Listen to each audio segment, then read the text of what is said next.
Ketika ngomongin marketing, akan jadi sia-sia ketika marketing berjalan dengan cepat, tapi tidak sesuai arahnya dengan tujuan yang kita mau. Nah, sebenarnya branding ini ketika semua hal berbau angka,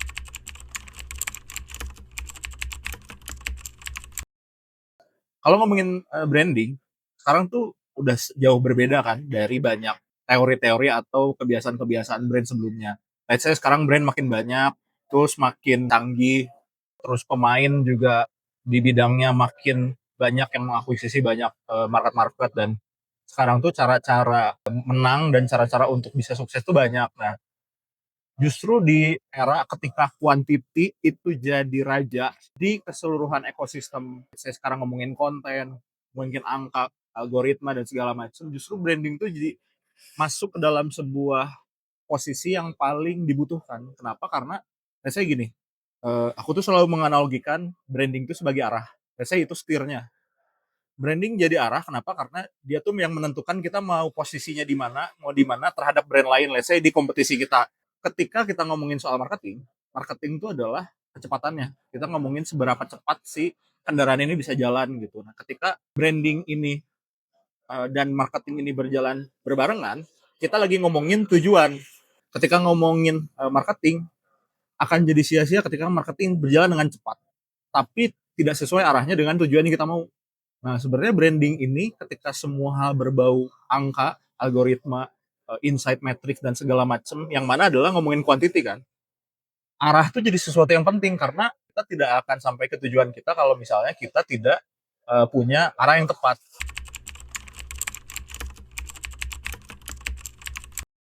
Nah, ngomongin branding itu cocok banget ngomongin arah yang tepat. Kenapa? Karena ketika kita memposisikan sebuah produk, beda sedikit aja, lebih mudah bagi kita untuk tahu kita tujuannya mau kemana, daripada kita cepet-cepetan, tapi kita nggak tahu kita mau kemana. Let's say kita marketing jor-joran, spending besar, tapi kita nggak tahu positioning produk kita di mana, market kita nggak tahu siapa, terus kita juga nggak tahu produk kita tuh cocoknya digunakan dalam kondisi apa dan segala macam. Nah, sekarang pertanyaannya adalah, emang apa sih branding? Kenapa branding bisa jadi arah dan marketing kenapa bisa jadi kecepatan?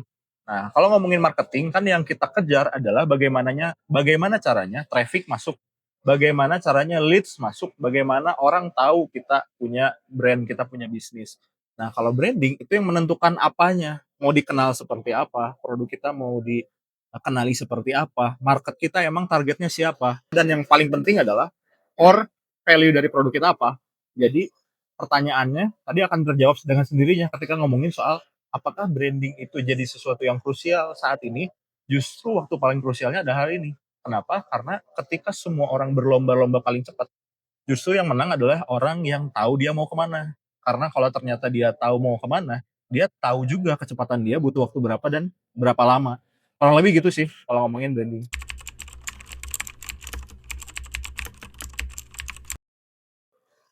Menjadi berbeda itu sesederhana teorinya gampang. Kita tahu sebuah situasi itu situasinya apa, kita lihat orang-orang di dalamnya seperti apa, dan kita lihat kesamaan mereka apa.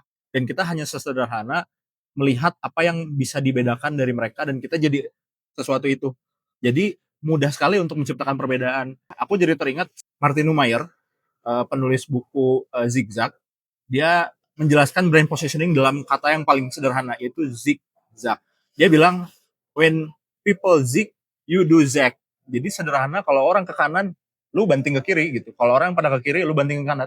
Sesederhana gitu, walaupun secara konteks, nanti tetap kita lihat produknya seperti apa, kita lihat kategori bisnisnya seperti apa, marketnya seperti apa. Tapi secara konsep, menjadi berbeda itu mudah, karena kita tinggal melihat apa yang sama, kita bedakan.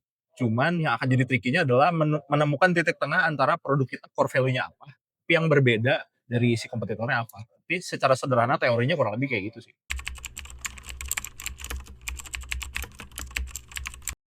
Misalnya ngomongin konkretnya nih, gimana caranya ngebedain sesuatu dengan yang lain. Kita ngomongin air minum. Air minum semua brand itu ngomongin tentang bagaimana airnya bersih, jernih, diambil dari mata air sehingga segala macam teknologi yang membuat air itu dijamin bersih. Oke, let's say semua brand ngomongin itu dan semua bilang itu adalah bare minimum karena keselamatan, keamanan segala macam.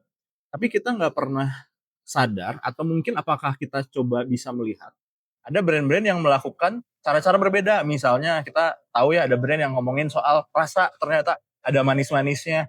Itu salah satu cara untuk membedakan bahwa brand ini mudah diingat daripada yang lain. Itu cuma satu, walaupun ternyata di belakangnya dibangun dengan kayak semacam riset gitu.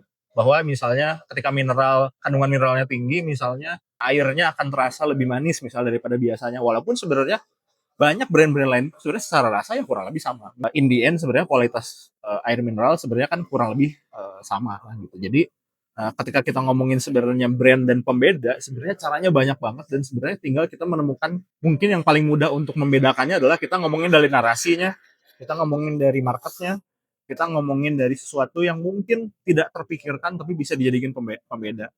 Jadi sebenarnya bisa dari situ sih.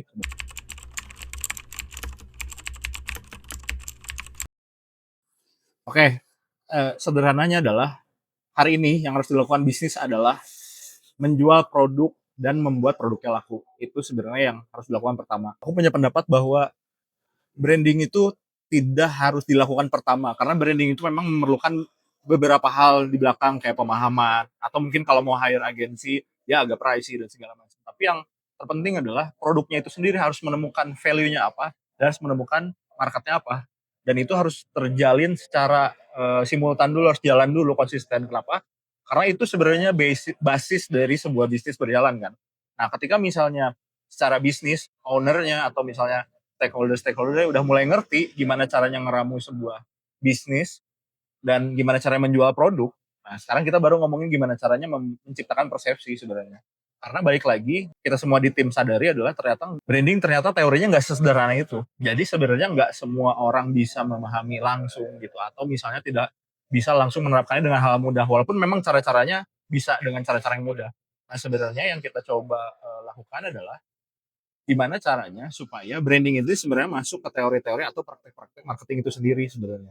Nah, jadi apa yang harus dilakukan sebenarnya sesederhana, kalau misalnya punya kemampuan dan punya keinginan, bisa bangun tim yang bisa nge-support marketing dan branding di dalam, atau misalnya bisa hiring agency atau misalnya bisa hiring eksternal expertise dan segala macam. Walaupun sebenarnya secara konteks itu bisa dijalankan secara sendiri.